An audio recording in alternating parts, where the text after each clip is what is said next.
Welcome, everybody, to Beyond the Shadows. We have a fantastic show coming up for you tonight. We're going to be talking about simulated universes. Is the Matrix real? Yeah, simulated universes. The Matrix. I know it was a movie, but there is some real credence to this idea as to whether or not we are actually living in a simulation. It may not actually be a computer simulation. So to get things started off, kick things off here, of course, we have to do this. This episode of Beyond the Shadows is brought to you by Haunted Road Roast. It helps you hunt ghosts. Here we go. So Ichabod Cranium and Ghosty are all ready for the show. I see a lot of people have been waiting down there in the chat. I really appreciate you guys hanging out down there. Between shows, we had a fantastic Edge of the Rabbit Hole episode with Jeremy Ray from MUFON. And so, we'll definitely have to have him back. We got really deep into ufology, sightings, and even some different theories as to what may actually be going on out there. And so this show here is going to encompass a lot of other different theories and that was the edge of the rabbit hole. This is like going way down in it. We're like going beyond the rabbit hole. Well, we call it Beyond the Shadows, right?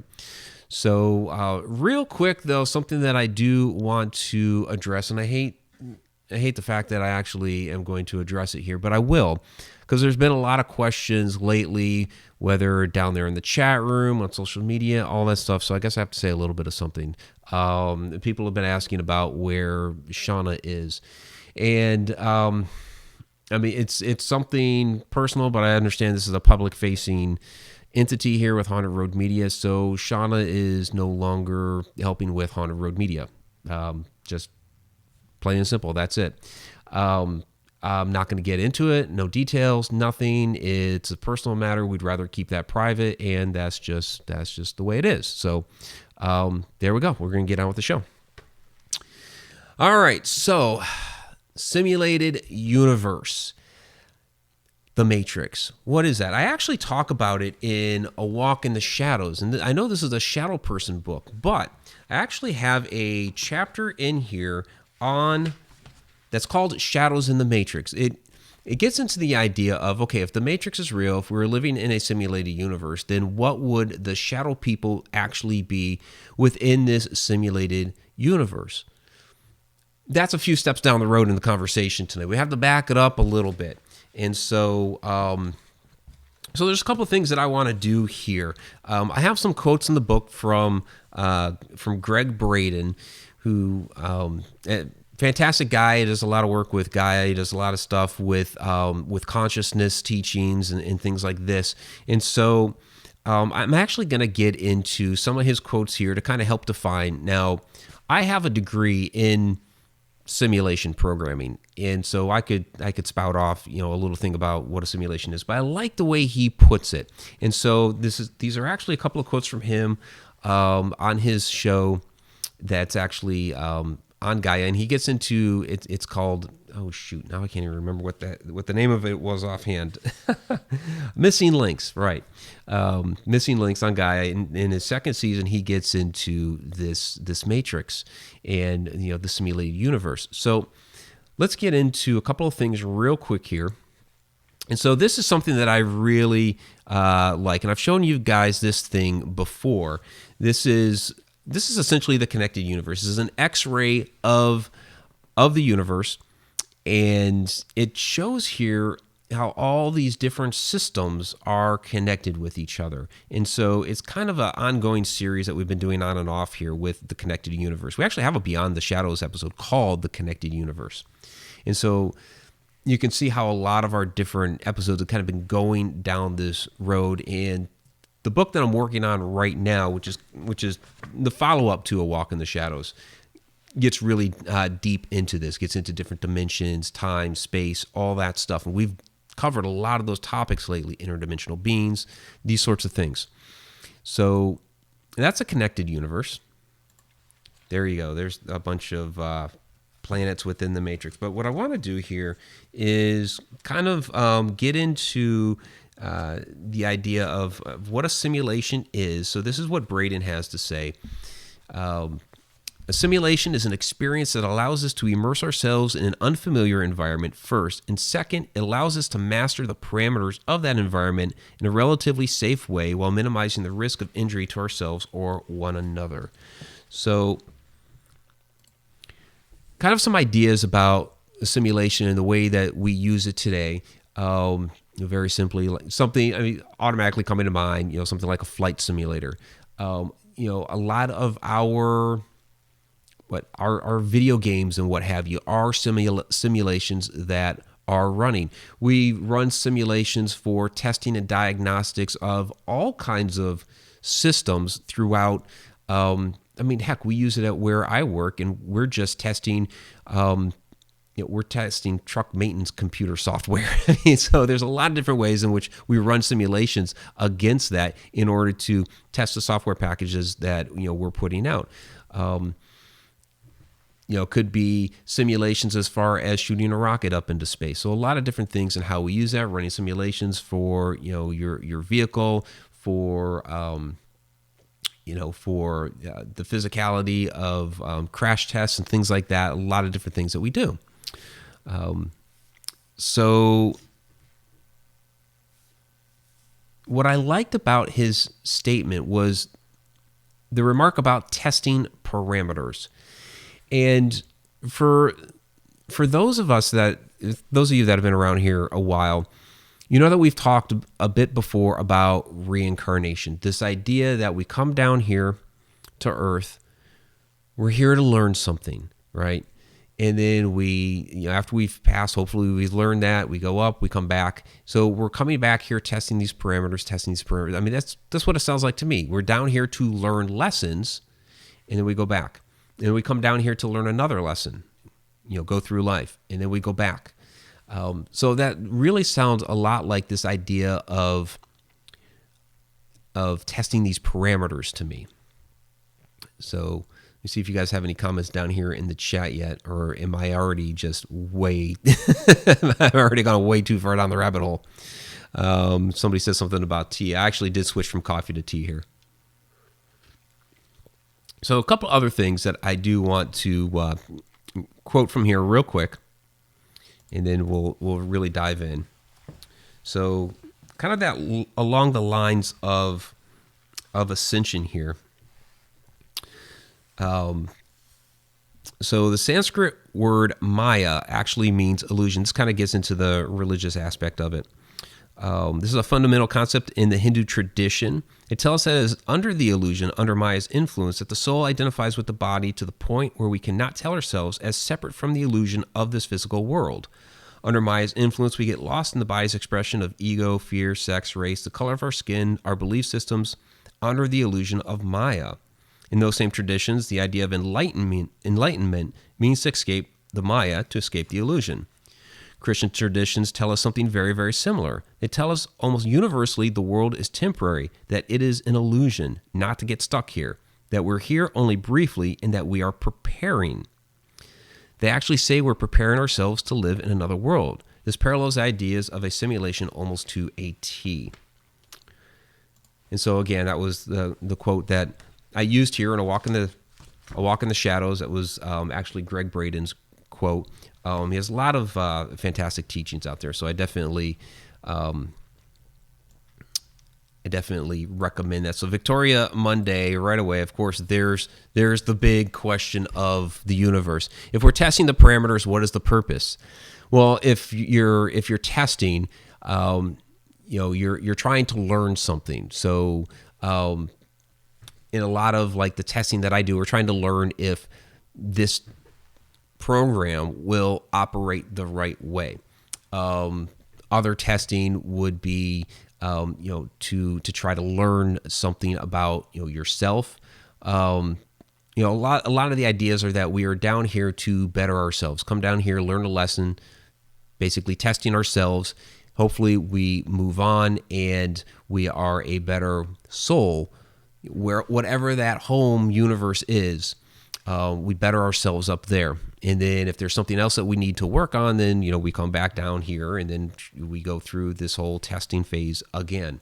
So it's basically kind of like this world is kind of like a sandbox. And it's not just the Earth, okay? It could also be other worlds out there. So we just had Jeremy Ray on from MUFON. We talked UFOs. We talked aliens. We talked other worlds and galaxies and things like that are out there. It's possible you could come back here and go test that out on an alien world. I don't know how many of you are familiar with Dolores Cannon and her work. And this is kind of getting, well, it's all related though. When she did past life regression, she passed away here some years ago. Some of her past life regressions that she did actually tapped into past lives on alien worlds. It was very, very interesting. I recommend her work as well. So let's see. Brandon Wallace, perhaps humans are experiencing this reality or illusion for the benefit of the programmer. This being is in everything, experiences everything through us. How about that? I mean, that's interesting. So there is if we are elements within this, I did bring this up. I wasn't going to go there quite yet. So the idea that, here's The Sims, that we're almost kind of like an avatar within The Sims, playing within this sandbox, or even, like Sim City, the old video games, right? Well, I guess Sims 4 is still out there, but the idea that this world was created, we're kind of dumped into it. Did a higher power, you could use the word God, whatever, just create this world, throw us into it, and then he just went completely hands off. It was like, all right, you guys have at it. I want to see what happens. It's a possibility. We don't really know the entire scope of what's out there. We're stuck right now. We're stuck within the simulation. And I mean, basically most religions talk about, hey, we're down here temporary. We're going on somewhere else. We're here to, live, whether it's to test, learn something, whatever. But there is another world that we are preparing for, and it's not this one. So there's something else out there. And that's kind of the idea. Now, it doesn't necessarily mean it's a computer, and I think that's where a lot of people kind of get thrown off when they think about, we're living in a matrix. They automatically think the movie. They automatically think, the machines, and we're, sitting in a pod and we're jacked in with the devices and all that. It doesn't necessarily have to be that way. It doesn't have to be. We have a hard time getting beyond our current technology. We come up with some ideas for like our sci-fi movies and things like that, like nice little gadgets and gizmos, and most times they are very mechanical in nature. So a better computer, a lot of our, what we're using right now for like cell phones and iPads and things like that, these came out of our sci-fi movies like, 30, 40 years ago, right? And so we're kind of continuing to do that, where we come up with these neater gadgets in our movies, and then we see them a couple of decades down the road. But I don't necessarily think that it's a computer like that. I think it's more organic or biological in nature, and not so mechanical. That it's something else that encompasses our universe. Remember, the universe is connected. So we're talking, something that's more along those levels of energy that are interconnecting everything. And so I can't get on board with it's a mechanical computer, although in many ways it acts like that, because we think of the math behind that, the math behind the universe. And when you start getting into the way that we see numbers within our universe, you can see the math play out, and even some of our best music, like you look at Mozart, and the way you can actually break that down into mathematical equations. There's something to that, but that doesn't necessarily mean it's a computer just because there's math behind it. The world, nature, existed before we came up with computers. So that's why I always have a hard time with well, it's somehow as humans, we always have to put, the human ingenuity into it. So it has to be that. No, nature was around before us. We kind of sprang out of nature. There's things that existed in this universe long before Earth. So let's see. Let me get to some of your questions here real quick. Betty Lange, don't you think some cults take this too far related to death? Well, yes. A lot of cults do take too far, absolutely, where they, literally make you drink the Kool-Aid. No, we're not talking anything like that.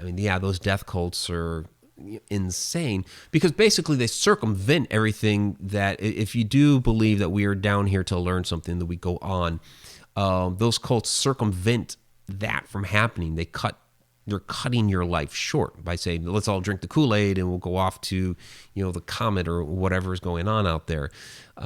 So they actually short circuit that process. If they're just, I'm not going to say cult, but if you're, hanging out with people that, kind of believe, hey, we're all connected, there's things that we're learning here while we're on Earth, and then we're all going to go to whatever the home is and then eventually come back. Okay, fine. But yeah, to drink the Kool-Aid, no. So I hit that one already as far as your question. And then, okay, another one here from Victoria. The first graphic, Connected Universe, looks like a drawing I've seen, sacred geometry, called The Flower of Life. Is there a connection? Well, again, all these different things within the universe are connected. So this first graphic that I threw up is actually, this was taken by, was it the Kepler telescope, I think it was? It's an X-ray of the universe is what it is. It's not a drawing or anything like that. As far as it being related to something like the flower of life, a lot of people relate this to a web. Is kind of what it looks like, is a giant spider web across the cosmos. But you can see the strands of energy going from one star system to another. And basically, these are galaxies that you're seeing there. So that's how massive this is. So where I related to some of this, that's an X-ray. Where I related some of this with A Walk in the Shadows was with shadow people. And so there's some ideas within there that, yes, it kind of pertain to shadow people, but I think it pertains a lot to the idea of, if we're all living in a matrix, then what are a lot of these different things that we see around us that happen that are actually going on? So like with shadow people or other supernatural phenomena that we encounter, what are those things? Things that we see move around, ghosts.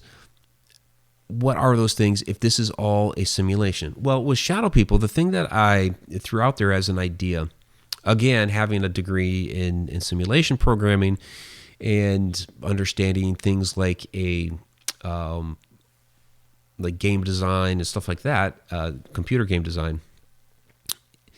Let's take a gaming world, a massively multiplayer online game, and you put all these people in there, they don't realize that they are actually, a part of a simulation. Now, when we're doing that online, it's like we are consciously aware of that. We have a physical body, and we're actually playing the game. Some people get so immersed that they totally forget that they need to go to the bathroom and stuff, which is a little overboard, but it happens. But the idea is that you're in this quote unquote game space. Now, in an MMORPG, there are game masters running around. So people that work for the game company, that oversee it, that drop in. You don't know that they're there. They're invisible. But they'll kind of come in, monitor how things are going on, that sort of thing. They might hear of a problem going on in some part of the game world. They'll drop in, see what's going on. Every once in a while, even though their avatar is invisible, every once in a while they'll kind of screw up, and you'll see something happened over there that's not quite Right. You're bump into something, you're moving your character along and it's like, wait, it seemed like an invisible wall for a second and now it's gone. It might have been like one of them walking past you and you bumped into their avatar or something like that. So little things like that happen.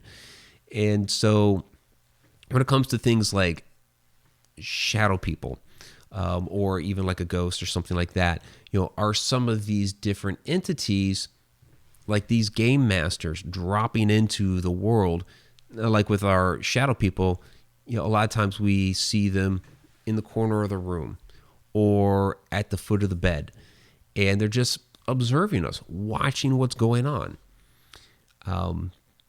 Now, why they show up as a shadow, we don't know. It could be the way that they are accessing this plane of existence from whatever that home world is. If you think about the movie The Matrix and the way that the agents came into the world, I mean, they would essentially have to they came in and they took over somebody else's body, but they were accessing a world that wasn't natively theirs. They were from the machine world, and they were coming into the Matrix simulation to police it.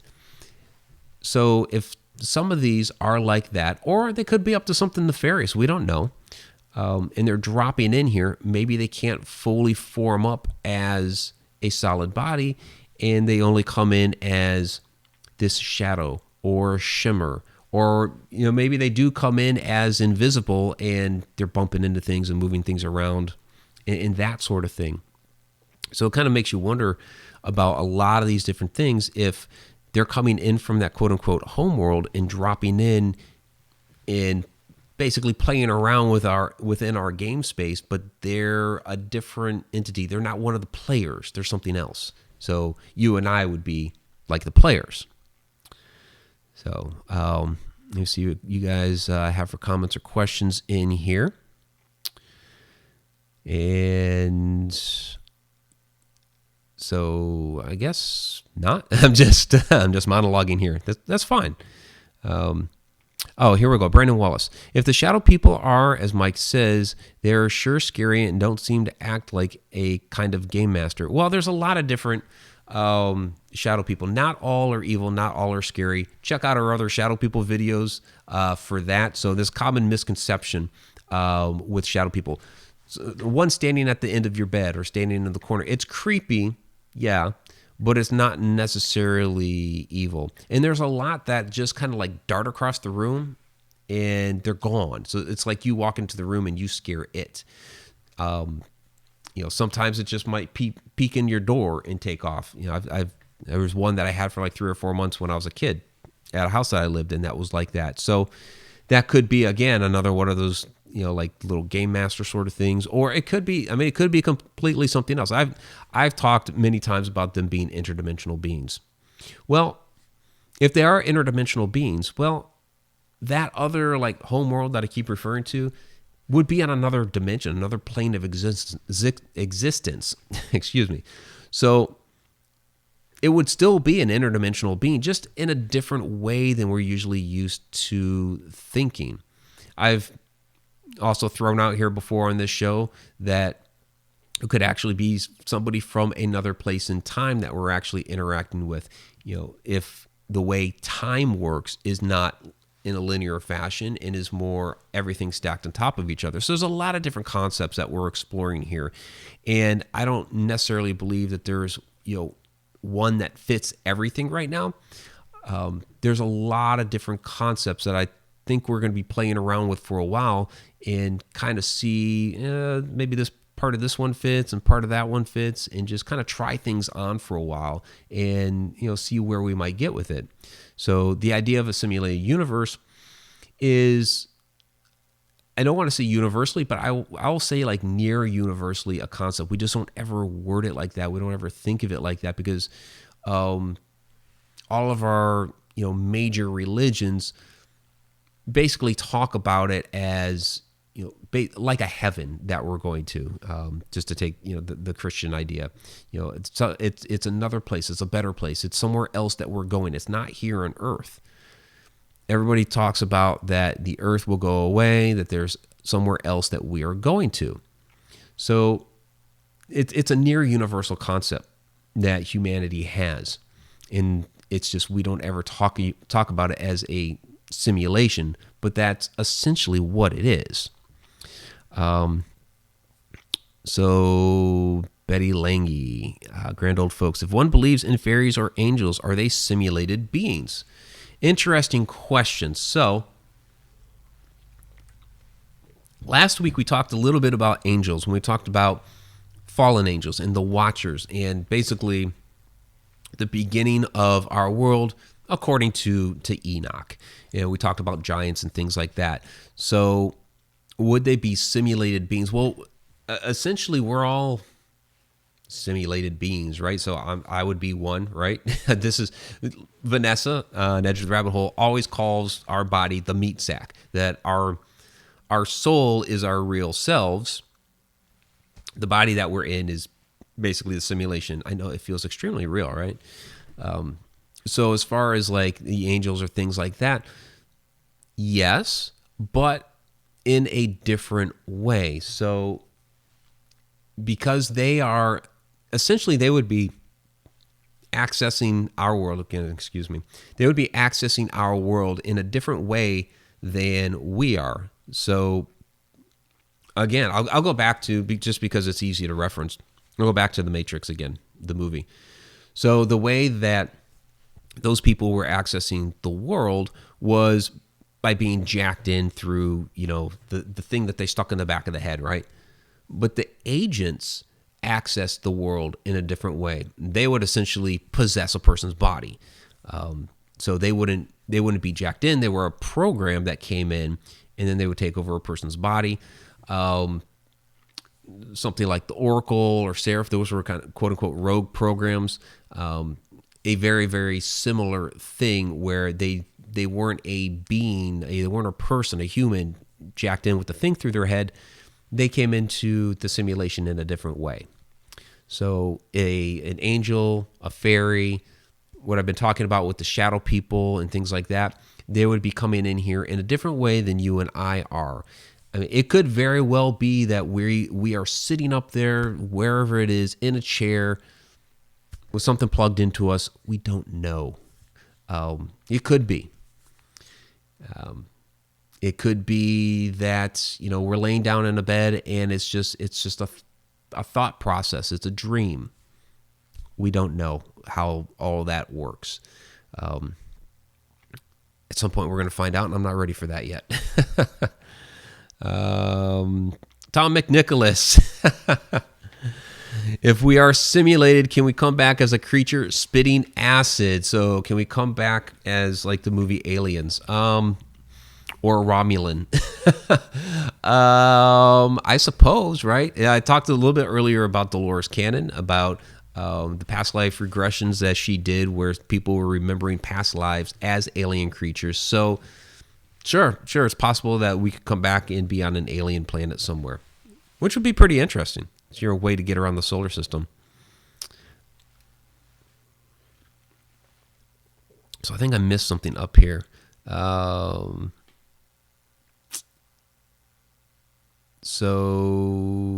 Okay. Robert Hanna asked, Mike, do you think the MIBs are the possible game masters or possible time travelers? So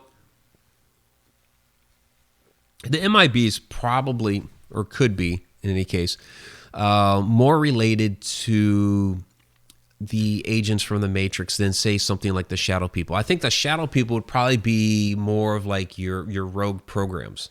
And they're dropping in here, observing us for some reason, or like like you have the Hat Man and some of these other type of shadow beings that are feeding off of your energy, instilling fear into you, and then feeding off of that fear, and then they get energized and go. We don't know what they go do. They go do something else.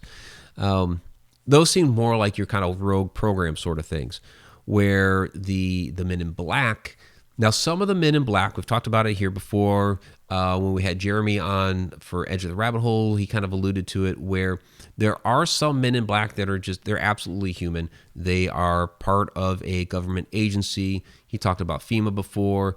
I have talked about NSA on here before. There are facets, real humans, government agents that are men in black. However, there are a lot of others that may be something that may be interdimensional. There may be some other being that may actually be in extraterrestrial. Some of these men in black are different. So they may be more of like the police of this world. They may be more like the agents. So that's a good question. It's interesting to think about, and just kind of sitting here talking about, hey, maybe the shadow people are more like these rogue programs, and they're feeding off your fear and things like that. So it makes you wonder. Again, not a computer program, but something more organic or biological, but still they're putting something into you. They're instilling fear into you, but maybe there is something about that. Again, the entire universe is connected, going back to that original photo. Perhaps they understand that connection a lot better. And by just standing there at the end of the bed, and they're instilling, they're putting something into you. So maybe they understand that energy connection, and they are feeding that directly into you to get that fear, to get whatever your bodily reaction is to it.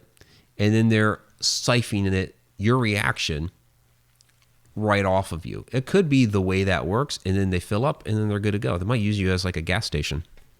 Ooh, that's kind of a creepy thought, huh? Crazy stuff. Let's see what else you guys had here. Talking Star Trek down there. All right. Victoria Monday, could shadow people be like a drop frame in video? Sometimes they just drop in when they're not supposed to, like a lost in sync, and they show up. Cosmic whoopsie.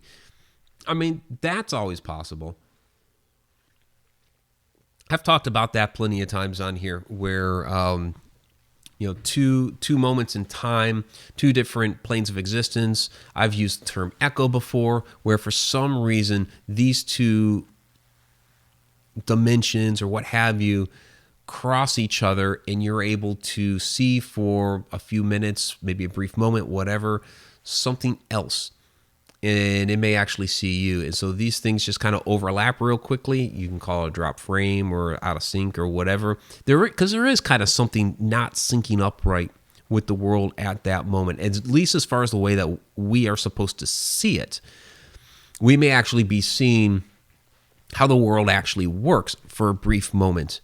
And you kind of get that out of sync, and you see something for a moment, hey, and then it's gone because it went properly back into sync. So that's an interesting way to look at it. And so I guess that's one way to see how that works. Possible. And basically, I'm kind of saying, like, a lot of these different ideas and concepts are possible. And I like having these different types of conversations because it really gets your mind thinking, and it puts into motion ideas and thoughts to keep researching on and keep exploring with. So Let Me Pie 25, we're just a simulation. Why are UFOs visiting? Just wondering. They're part of the simulation too. UFOs basically are, and the aliens, I mean, they're basically you and I on another planet. They've developed technology enough to be able to come and visit ours. I talked about Dolores Cannon a couple times now, where she's talked about the past life regressions, seeing past lives of alien life forms. Well, those alien life forms at some point develop some technology to be able to come here and travel and all that. So they're all part of the simulation too. They're running through it. They're just doing it in another part of the galaxy or another part of the universe or whatever, and they've developed space travel to be able to come here. So it's all part of the simulation. It's just exterior from our planet, which there is a ton that is exterior to our planet. Let me throw this back up here real quick. So Sim City. Okay, so what's going on in one part of the map is separate from another part of the map. These are all little things that are running within the simulation, and this is just like one block of the city. but yet they're all connected, and really what's going on in one corner doesn't really know what's going on in the other. So if you take like one little sim that's down there, they have no idea from the other guy off in the corner, yet they're all connected, and all these different things. You could almost talk, butterfly effect. Something that's going to happen in one corner is going to affect the other, even though they don't know each other at all. So, it's vast and wide and all that within that little simulation there. Kind of the same thing here. We are, you could see that take us as like one of those little buildings or whatever, and another galaxy or a planet on another galaxy or whatever is, a few blocks down the road from there, and one of the buildings there, and somebody's doing something, but it's still yet all connected. But at some point they decide to get in their car and drive over to ours, and that would be the UFO. So, and so I see something about dreaming in here. Oh, it's Tim shown simulation within another simulation. Why not? Why? I mean, really, we do that anyway. We already do that. Take any of your video games. You're playing a simulation. Your flight simulators. You're playing a simulation while you're already in a simulation. So, yeah, it absolutely is. And I guess the thing that's the thing that is a little different from our simulations that we run right now, and this is where it's starting to get kind of borderline.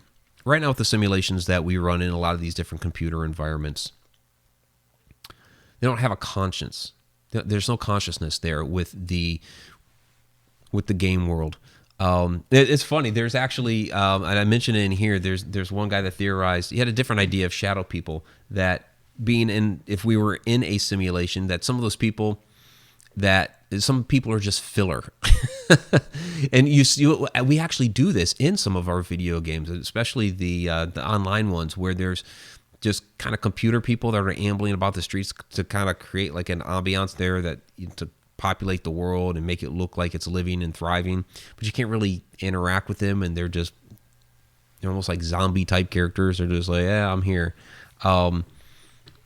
That's an interesting one where some of these people around here may actually be filler. It does make you wonder about some people that you see at the grocery store or Walmart or wherever. Where the hell was I going with that?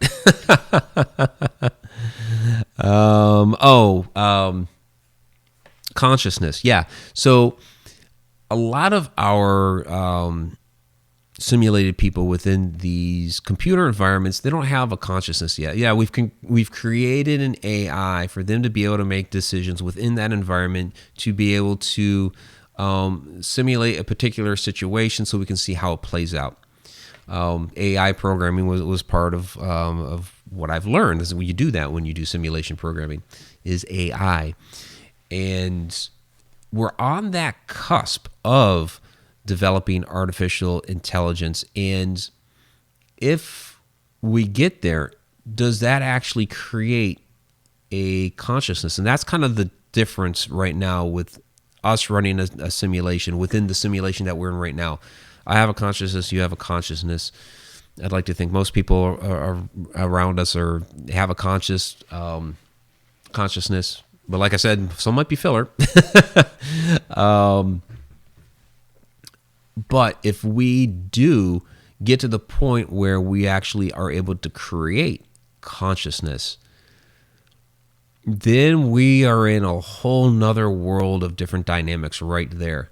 You see a lot of different sci-fi movies right now explore this idea and possibility of AI having its own consciousness.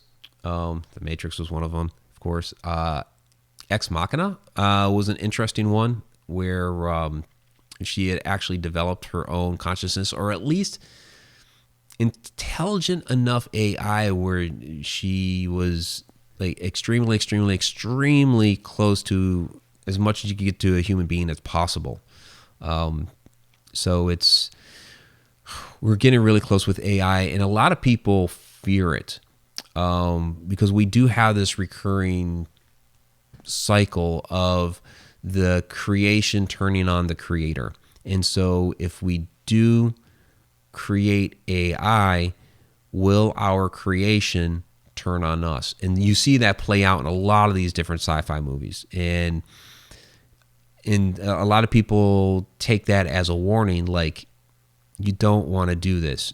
Get close to it because it helps us in a lot of what we're trying to, do within our civilization.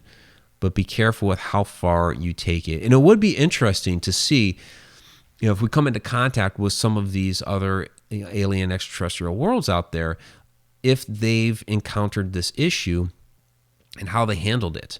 So I would really like to see that. Candy Warren, I see artificial intelligence on the daily, but I think we're talking about two different types. Well, maybe. Maybe. So, what is this? Mike has a Harry Potter kind of simulated thing, juggles the magic world. There's a lot of juggling around going here. So Victoria Monday, there's a lot of chatter going around here about the spiritual awakening that's been going on. So if there really is an awakening, is that why more are questioning the Matrix? I think it's, how do I want to word this? People have always questioned what we're calling the Matrix. People have always recognized it. This is where I talked earlier about all of our different major religions. They all recognize that they don't use the word Matrix. And that's something and maybe I'm not saying it well enough. They do recognize that this is a temporary world, that this is a type of simulation. They don't use the word simulation. They don't use the word Matrix. They do use the word temporary. They do say that this world will pass and that there is another world that we are going to go to. And that's usually the terms. Yeah, they incorporate it into something ethereal and mystical and all of that. But what they're really describing is we're in a temporary world. We're down here for a short period of time. I mean, all these different things that you would attribute to being in the Matrix. In those religions, not all talk about reincarnation. Although there were some early Christians that did believe in reincarnation that kind of snuffed that out. The church did. Those religions, are even more on board with that, about coming down here and, learning a lesson and going on, and those sorts of things. So it's already ingrained within us. So as far as like a spiritual awakening with that, I think over the course of millennia, there are certain people that have been aware of that are spiritually awakened, that are more in tune to the concept of what's going on there. And they try to learn as much as they can about it and pass that on and teach it to others, that hopefully they will carry that on and try to learn more and try to tap into it. Some people are, of course, more naturally spiritually awakened and are able to tap into that a little bit easier. And then there are others that, it's gonna take some time to, try to figure it out and get there. So it's always been with us. It's always been with us. We've just never, until recent years with popular culture, we never called it the Matrix or this whole simulated universe idea, but those are the concepts that we're talking about. So, B3 airspace, I am a filler. And the going into Walmart comments, you guys are funny. Wow. Okay. Robert Hanna, how about the Planet of the Apes movies? A lot of people are worried about that happening as well. I mean, it's kind of a similar concept. So in that, instead of it being AI, artificial intelligence, it became the apes. The apes evolved and took us over. Or I guess they were genetically modified. They were genetically modified. They began to learn, and they ended up evolving into becoming almost a human-like type of race. So, yeah, I mean, that's another one where basically the creation was destroying the creator. They made humans subservient to them. So, yeah, it's all that similar type of concept. Planet of the Apes did a little bit differently. So, let's see. Trying to see if you guys had any other questions down in here. And let's see what else I had for my notes here. I think that's probably about all that I have on this for tonight. We're about 15 minutes short. It's there's a lot of deep concepts in here, and we're kind of going around the same things right now. So let's see. Tammy Heisman, I feel that couldn't happen, Robert, because we're evolving at the same time, so we'll always be ahead. Okay. All right. So, yeah, throw any last minute questions. I think we'll probably finish this one up early. You know, there's really just, again, scratching the surface here. I do dive into it again in a walk in the shadows. And maybe I'll just breeze through here real quick, see if there's any other points down in here that I wanted to bring up. But I think I pretty much hit all the things that I wanted to hit on. Yeah, where I talk about simulation more biological, perhaps even molecular in nature. Well, I kind of get into the idea of powering it. So, like when, who was that? Was that John Barrow that suggested that? Nick Bostrom, okay, who suggested that maybe some people are filler. Again, it's kind of funny. The idea that the resources to be able to power something with everybody having a running conscious, and that's why there's some filler, because it would be too many resources. You need too much power. I don't necessarily believe in the filler thing, no matter how some people are at the Walmart or whatever. I think they're human. I think they're fine.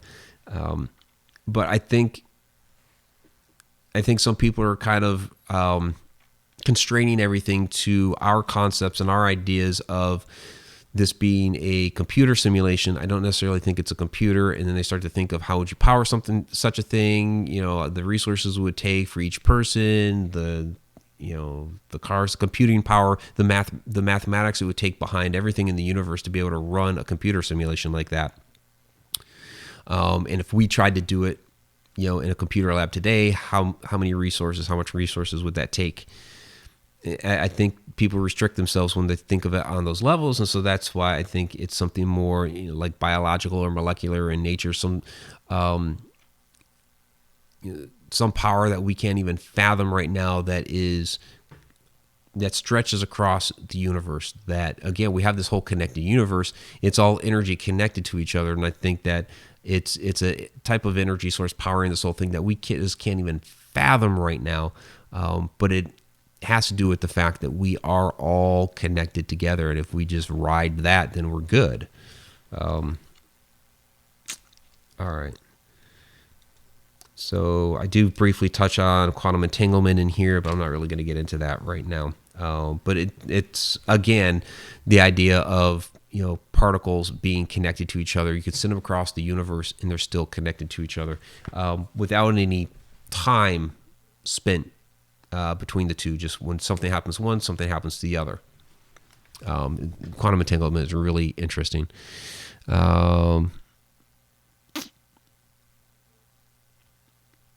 So, yeah, backdrop people from Dolores. Yeah, that's kind of the whole Nick Bostrom's idea of shadow people are filler people. And again, I have seen this in computer simulated games where they just kind of fill it with with basically dummy characters. So you see like people walking down the street, but you can't really interact with them.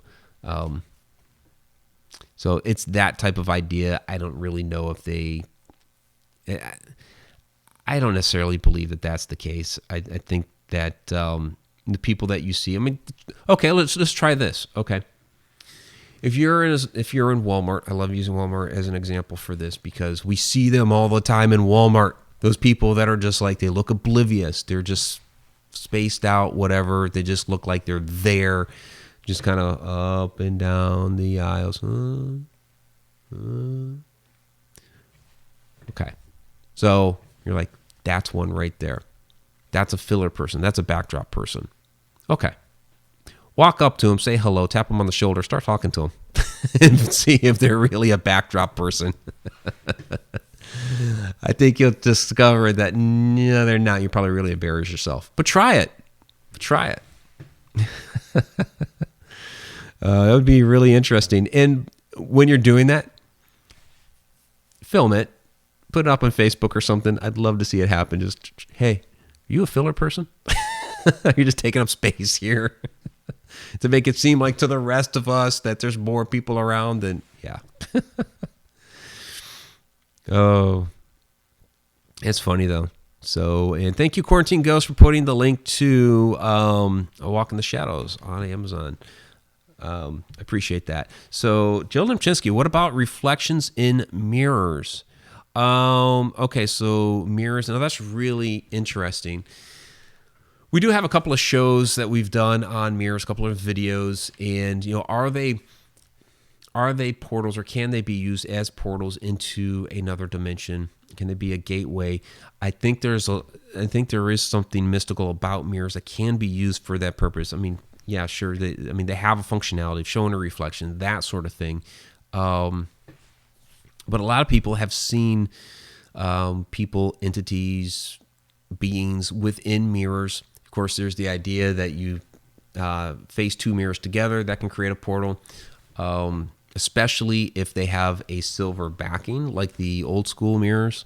Of course, there's the tradition of putting sheets and towels and things like that over mirrors when somebody passes away, so that their spirit does not go into the mirror, that it goes up and out. So they'll open up a window in the room too, that sort of thing.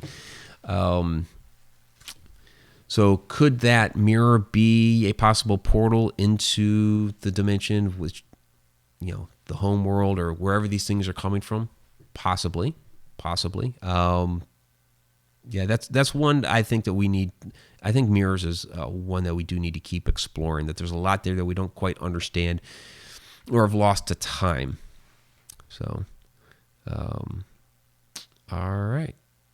So that's right. Walk up to them, go bonk, bonk, bonk, and record it. I want to see you record that. So somebody that you think is a filler person in the store, you go walk up to them, you talk to them, and you record that shit. I want to see it. That would be pretty interesting. I do want to see that happen now, actually. Jeez. I want to see that happen now, just because we see them in the store like all the time. Like, no, that person is not real. There's just no way. I just think they have a social disconnect, really is what I think it is. But you never know. I could be totally wrong on that. They could really be a filler person or a backdrop person or whatever you want to call them. Pinch them. I don't know if you get away with that, especially don't pinch them on the ass. You might go to jail for that one. Have a third person record it, because you're going to be busy trying to explain yourself. You're not going to tap them on the shoulder with your phone ready, like, hey, how you doing? Are you a filler person? That's not going to work. Have a third party do it. So, but that would be pretty interesting. Tim Schoen, since you're talking about mirrors, the movie Oculus, really, really interesting movie. That they did that one really well. So check that one out. All right. I'm not going to talk about flat Earth. Come on now. So I saw something out there recently about a flat earther making a comment about there's people all over the globe that believe in the flat Earth. It was like, just think about what you just said. I like the idea. Somebody threw it out there of a great reality show would be to get a bunch of flat earthers and record them going to the edge of the earth. We'll put you in a boat, go to the edge of the earth, and you have your own reality show. Let's watch it happen. And we'll go to that edge and we'll record that. I like that idea. Kathy Salento, Mike, do you think we can create our own portals? Yeah, I think we can. I think humans do have the technology and know how to be able to create and open those portals. A lot of spiritualists have, I say spiritualists, whatever you want to call them. Yeah, people are able to open portals and do different things. It's a lot easier to do in, like, say, a vortex area, maybe a triangle area. Go to your ancient sacred sites that basically they have already tapped into that energy there. And yeah, I mean, people have been doing that for millennia. Yep. So, all right. I think we're going to go ahead and wrap it up now and get to the shout-outs. So really do appreciate all of you tonight and hanging out, talking about some really wild, crazy things with the simulated universe, the Matrix. I mean, it's a legit thing. We tend to think of it in a sci-fi mechanical view. I think it exists, but more on a molecular, biological, organic way, and also spiritual. So, all right. So I do want to thank Quarantine Ghost for moderating the chat tonight. Absolutely appreciate all of the help, feeding me the questions, putting the link to the book, Walk in the Shadows. So where I talk about it again is with shadow people, but it does have a lot of pertinent information about simulations in general. So let's get to the participants tab here. Candy Orton, Kathy Salento, thank you all very much for joining us tonight. Christopher Stanton, thank you as always. Grand old folks, Betty Lange, thank you very, very much. Greg Rankin, thanks for joining us. Helen Espinoza, thank you for hanging out with us tonight. Lamby Pie 25, thank you as always. Mr. Como 2, thanks for joining us. Oklahoma Maiden, thank you for joining us tonight. There's Robert Hanna, as always. Rosella C. Rowe, thanks for joining us. Tammy Heitzman, thank you as always. There's the Haglin, Tomic, Nicholas, and Victoria Monday. And then let's go ahead through. See, Tim Schoen, Alina the Fam. See, it never gets everybody. It drives me nuts. Let's see who else the participants have. If you want a shout out, throw it down there real quick. There's a little bit of a delay, so hopefully I will see it in time before I sign off here. And I think that is probably it. Yeah. All right. Kate Palmer, see? And Jill Nimchinsky. So, and yeah, I do want to thank all of you for the questions. They're very good. It's a concept that you really have to get your head around.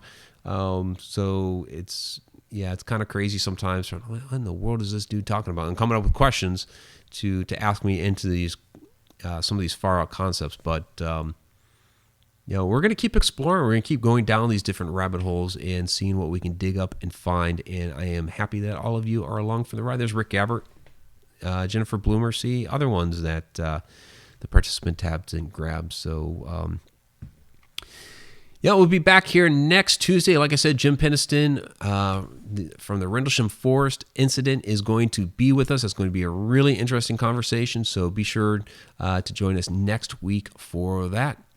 All right, everybody. You have a great night. Till next time.